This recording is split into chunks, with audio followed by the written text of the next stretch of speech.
What's up everybody? I got another mystery box opening from Sole Supremacy. This one's a little bit on the cheaper side. Today, we're rolling with a $475 beater box. Without further ado, let's find out what's inside this box.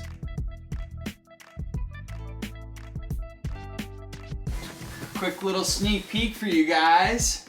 Couple of Jumpmen right at the top of the box. Now that's something I like to see. Starting off, a size 9 Jordan 3 Retro. We got a pair of Jordan 3 flips. Wow, I am amazed at the condition that this pair is in. These things were released in 2006, making them a 17-year-old shoe. Normally when you find these things, the midsole paint is definitely cracking, and sometimes even the midsoles are cracking just due to age. This very well could have been like a tried-on pair because these things look absolutely phenomenal. But honestly, it's really difficult to tell because there's no dirt or grime on the outsoles. First pair, Jordan 3 flips in a size 9. So that's a pretty solid pickup if you ask me. Second pair up, size 12 Jordan 5 Retro, and we got some fire reds.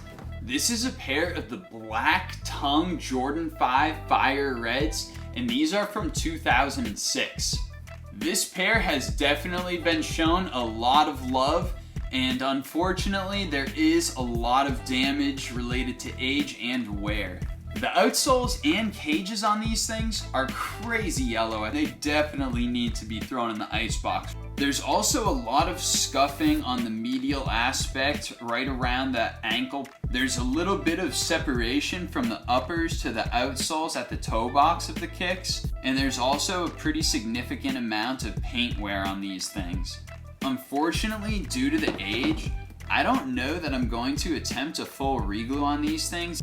I feel like if I were to do something like that, then these things are definitely just gonna fall apart because these midsoles are very old, and I can already tell that when I try to separate the outsoles, that these midsoles are gonna start to crumble. Unfortunately, these things have seen a ton of age-related damage, but that definitely means that they could be a fun restoration project. Size 12 Jordan 5 Fire Reds from 2006.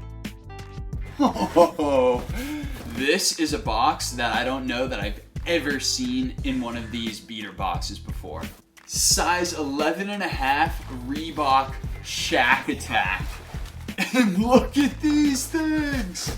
The Shack Attack, baby! I've always been a huge fan of the Reebok pumps, but these shoes just bring it to an absolutely different level based off of the fact that they've been unlaced, that these have probably been tried on. Looking at the outsoles, there seems to be a little bit of dirt on the left shoe especially, and I think that that may have been a display shoe of sorts. Unfortunately, I don't know that I can call these things brand new, but they're definitely not in worn condition, maybe just tried on at the very worst. A pair of kicks that you definitely don't see that often in one of these mystery boxes. These Reebok Shack Attacks are in tried on condition in a size 11.5. Another Jumpman box here, and another Jordan 5 Retro. This time we got the metallic blacks. This pair of metallic blacks is also from 2006, which means that there's also a lot of age and wear related damage. The outsoles on these things are definitely piss yellow as well, and the cages are also showing signs of age and yellowing. Unfortunately, there's also some midsole paint chipping going on this pair, and I can also see some separation between the outsoles and the uppers at the toe cap. If I do a little bit of peeling around the edges, you can definitely start to get the uppers pried away from the midsoles, and unfortunately the midsoles definitely seem to be crumbling in a couple of places. But what's cool about this pair is it could definitely make for a cool sole swap hybrid or even a potential restoration project in the near future. So even if these things aren't exactly wearable, the soles will definitely serve their purpose on the Your Icing Wrong series. Size 12 Jordan 5 metallic blacks from 2006. A lot of age-related wear and damage, but still a great shoe. Another Jumpman box, and now I got a size 13 Air Jordan 3. Woo! let's go. We got some black cement 3s. Oh man, I was super excited about this pair, and then I saw that there's been a failed restoration attempt on these.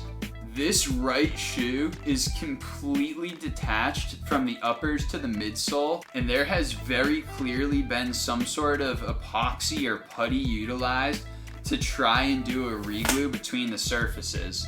This is an absolutely horrendous restoration job, and what that means is that I got a lot of work ahead of me. Luckily, the rest of the shoe seems to be in pretty good shape, so I think that it's really just going to be the restoration of the reglue from the midsoles to the uppers, but I'm also going to have to repaint the midsoles. On the other shoe, it looks like the midsole is completely separated from the uppers, but this one was not an attempted restoration, so at least I have a clean slate to be working on for the left shoe. Some black cement Jordan 3s from 2011 with the failed restoration on the right shoe. At least I'll be able to work my magic and bring these things back to their former glory. And last but not least, we got some Jordan 1 breads. This pair of Jordan 1 breads comes with the box top missing. These are a size 12 from 2009 with the Jumpman on the back. I believe these are part of a Defining Moments pack. This pair is in especially worn condition with complete yellowing of the soles. You can tell that the soles are also starting to separate pretty heavily from the uppers, but due to the fact that they're stitched, they're holding on halfway decently. The uppers are in decent condition, but do show some signs of scuffing around the toe box as well as some creasing. If I'm able to find some Jordan 1 donors with the same color soles, these very well might be a project that I'll be swapping in the near future. Although they definitely need some work, everybody loves a pair of Jordan 1 breads, and quite honestly, I think I'll be able to move these things for a pretty penny. Overall, this is a very unique box, and having so many pairs of Jordans is definitely a win in my book. I'm really curious to hear what you guys think though. Was this beater box of 6 pairs of kicks worth it for the $475 that I paid for it? I definitely think so, but I want to know what you guys have to think, so let me know in the comments below. As per usual, thank you to everybody that stuck around until the cold, bitter end of this video. You guys already know, I'm Sailboat, and I'm out of here.